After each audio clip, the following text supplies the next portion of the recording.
ओम शांति। 18 मार्च 2023 ईश्वरीय ज्ञान। आज की मुरली। मीठे बच्चे, मोस्ट बिलीवेड बाप का यथार्थ परिचय देने की युक्तियाँ निकालनी है। एक्यूरेट शब्दों में अल्प का परिचय दो तो सर्वव्यापी की बात खत्म हो जाएगी। प्रश्न: अविनाशी ज्ञान रत्न चुगने वाले बच्चों का फर्ज क्या है? उत्तर: ज्ञान की हर बात पर अच्छी रीति विचार सागर मंथन कर एक बाप की सबको सही पहचान देना। पुण्यात्मा बनाने वाले के साथ साथ पापात्मा किसने बनाया, यह समझ देना तुम बच्चों का फर्ज है। सबको रावण के बेर चुगने से बचाए ज्ञान रत्न चुगाने हैं। सर्विस की भिन्न भिन्न युक्तियाँ निकालनी हैं। सर्विस में बिजी रहने से ही अपार खुशी रहेगी। गीत: प्रीतम आन मिलो। ओम शांति। बाप परम पिता को हमेशा रचयिता कहा जाता है।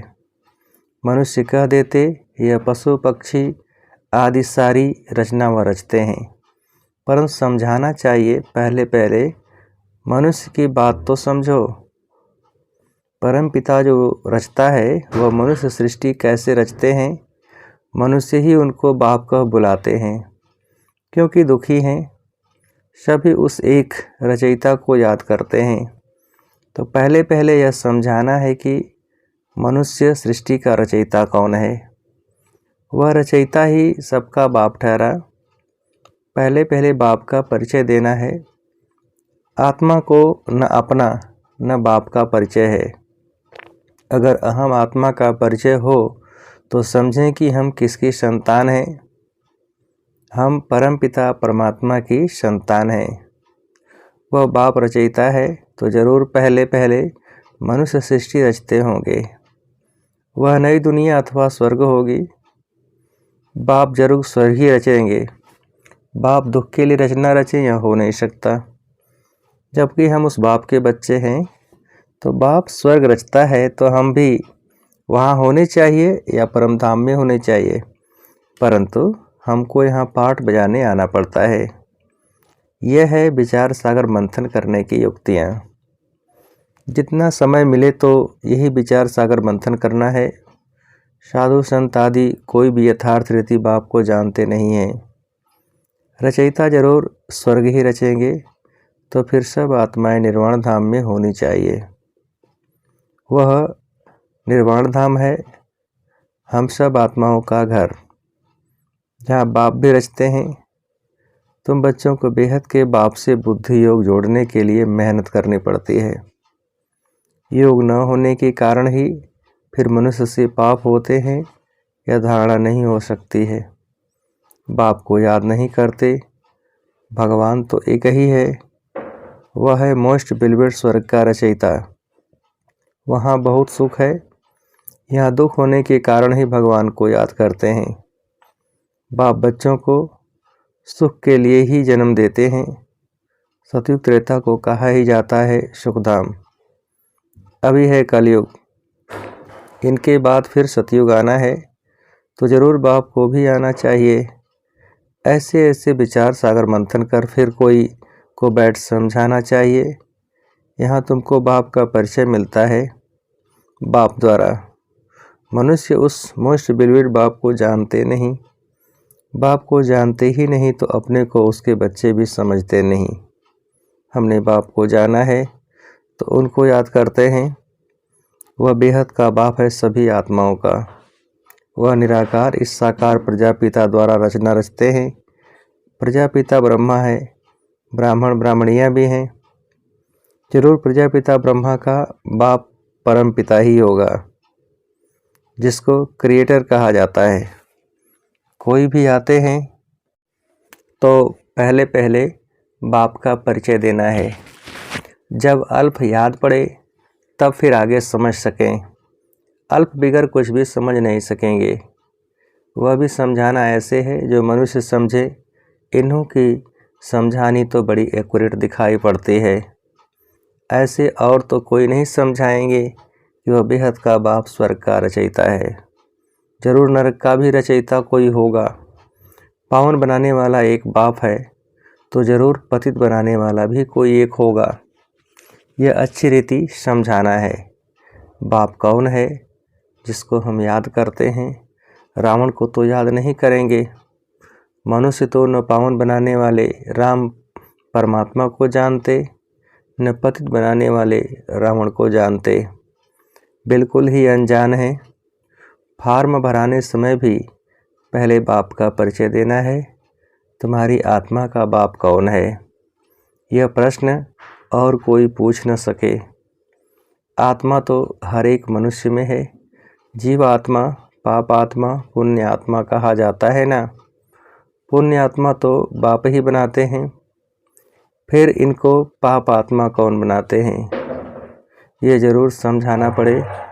बाप जो स्वर्ग का रचयिता है, जिसके हम सभी बच्चे हैं, उनको तुम जानते हो। वह तो जरूर पावन दुनिया ही रचते होंगे। अभी है पतित दुनिया, इसलिए मनुष्य गाते भी हैं, हे पतित पावन आओ।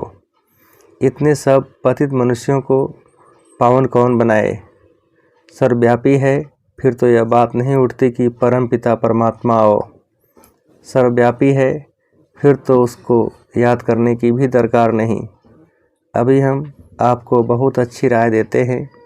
ब्रह्मा की राय तो मशहूर है ना। हम ब्रह्मा मुख वंशावली ब्राह्मण ब्राह्मणियाँ हैं। ब्रह्मा को भी राय देने वाला जरूर ऊंच होगा। ब्रह्मा वल्द परम पिता परमात्मा शिव, वह है आत्माओं का पिता, वह है प्रजापिता।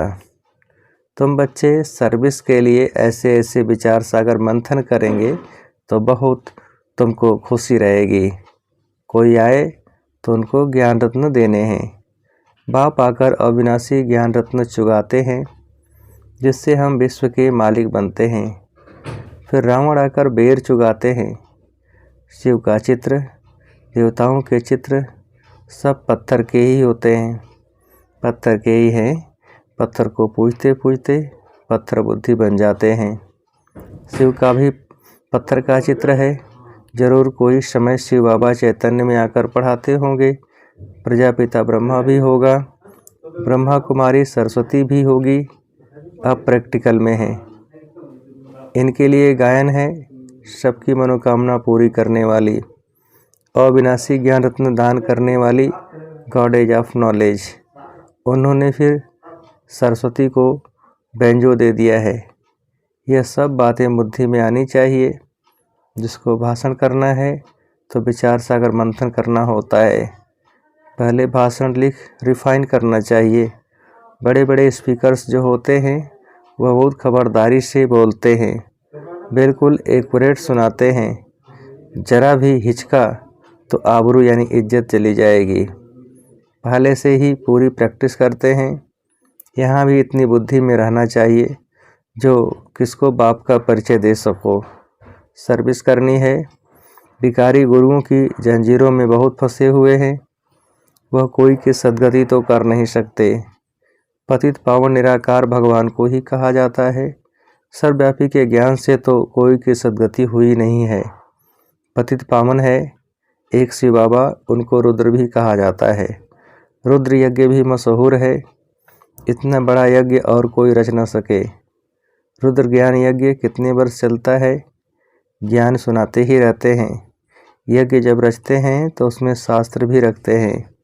रामायण भागवत आदि की कथा सुनाते हैं, उसको रुद्र यज्ञ कहते हैं। वास्तव में रुद्र यज्ञ यह है। यह यज्ञ तो बहुत समय चलता है। उन्हों का तो करके मास भर यज्ञ चलेगा। यह तो देखो कितने समय चलता है। इसमें जो भी सब पुरानी चीज़ें हैं वह खत्म होनी है। यह सारी पुरानी दुनिया इसमें भस्म होनी है। कितना बड़ा यज्ञ है, ख्याल तो करो। जब सबके शरीर स्वाहा हो तब सभी आत्माएं वापस परम धाम जाएं। जब तक बाप न आए तो पतित से पावन कैसे बने? माया की जंजीरों से लिबरेट कौन करे? कोई तो होना चाहिए। इसलिए खुद ही मालिक आते हैं। ऐसे नहीं सर्वव्यापी हो बैठकर ज्ञान देते हैं, वह तो आते हैं, हम उनकी संतान पोत्रे हैं। वास्तव में तुम भी हो। अब वह बाप आया हुआ है, अपना परिचय दे रहे हैं। स्वर्ग की स्थापना हो रही है। हम हैं राजयोग ऋषि, वह है हठ योग ऋषि।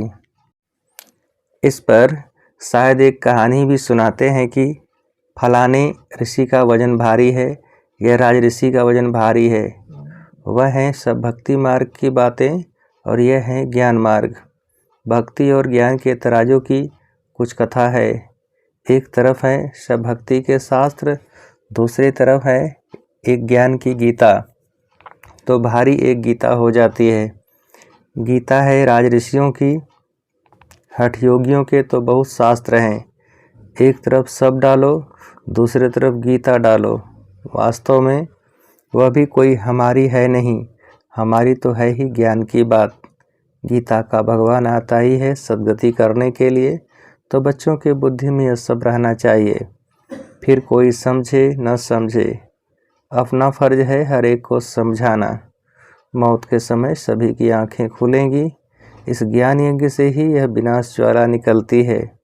अब तुम पांडवों का पति है परमपिता परमात्मा। पतितों को पावन बनाने वाला है ही एक परमात्मा, न कि श्री कृष्ण। वह तो प्रिंस है, उनको कोई गॉड फादर नहीं कहेंगे। फादर तब कहा जाता है जब बच्चे पैदा करते हैं। श्री कृष्ण तो खुद ही बच्चा है, तो उसको फादर कैसे कहा जाए। ला नहीं कहता। श्री कृष्ण के साथ फिर जोड़ी चाहिए, उनके बच्चे चाहिए, तब फादर कहा जाए। वह तो फिर गृहस्थी हो गया। यहाँ तो निराकार बाप बैठ ज्ञान देते हैं, वह कभी गृहस्थ में आते नहीं, सदा पवित्र हैं। श्री कृष्ण तो माता के गर्भ से जन्म लेते हैं, तो उनको पतित पावन कैसे कहेंगे। अभी तुम बच्चे जानते हो, परमपिता परमात्मा को प्रजापिता ब्रह्मा के तन में आना है। प्रजापिता तो जरूर यहाँ ही होना चाहिए ना, इसलिए उनका नाम ब्रह्मा रख देते हैं। कहते हैं मैं इस साधारण तन में प्रवेश करता हूँ। ये 84 जन्म भोग अभी अंतिम जन्म में है और वानप्रस्थ अवस्था में पूरा अनुभवी रथ है। अर्जुन के लिए भी कहते हैं ना, बहुत गुरु किए थे, शास्त्र आदि पढ़े थे, तो समझाना भी ऐसे चाहिए। प्रजापिता ब्रह्मा का नाम कभी सुना है? ब्रह्मा है तो जरूर पहले ब्राह्मण चाहिए। वर्ण भी मुख्य हैं, चक्र में भी वर्ण दिखाते हैं। ब्राह्मण कुल है सबसे छोटा, उन्हों के ज्ञान लेने का समय भी थोड़ा है। कितने थोड़े ब्राह्मण हैं, फिर उनसे जास्ती देवताएं, उनसे जास्ती क्षत्रिय, उनसे जास्ती वैश्य शूद्र, तो तुम ब्राह्मण कितने थोड़े हो। इन थोड़ों में भी वह बहुत थोड़े हैं। सदैव खुशी, जिनको सदैव खुशी का पारा चढ़ा रहता है।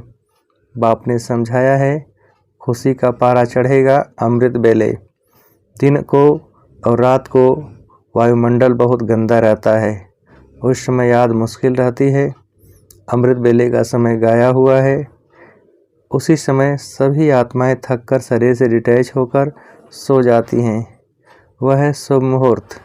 यूँ तो बाप की याद चलते फिरते दिल में रहनी चाहिए, बाकी हट से एक जगह बैठ याद करेंगे तो ठहरेगी नहीं। ऋषि मुनि भक्त लोग भी अमृत बेले उठ कीर्तन आदि करते हैं, क्योंकि उस समय शुद्ध वायुमंडल रहता है। तो कोई भी आए उनको समझाना है कि हम पढ़ रहे हैं। इसमें कोई अंधश्रद्धा की तो बात ही नहीं। निराकार बाप टीचर के रूप में हमको सहज राजयोग सिखा रहे हैं, तो मनुष्य आश्चर्य खाएंगे कि इन्हों को निराकार कैसे पढ़ाते हैं। भगवान वाच भी बरोबर है, तो जरूर शरीर में आकर राजयोग सिखाया होगा। कोई शरीर का लोन लिया होगा, तो पहले युक्ति से बाप का परिचय देना चाहिए। सर्वव्यापी कहने से वर्षा क्या मिलेगा।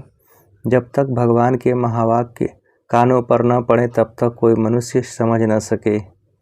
भगवान है निराकार, ब्रह्मा है साकार प्रजापिता, तुम हो ब्रह्मा कुमार कुमारियाँ। निराकार परमात्मा ब्रह्मा तन से पढ़ाते हैं। हमारा एम ऑब्जेक्ट है मनुष्य से देवता बनना। बाप का परिचय देंगे तो बाप की याद रहेगी। कोई कोई लिखते हैं भगवान निराकार है, तो उनको समझाना चाहिए। कोई फिर लिखते हैं हम जानते ही नहीं। अरे बाप को नहीं जानते हो, परमपिता परमात्मा कहते हो तो ज़रूर कोई तो होगा ना।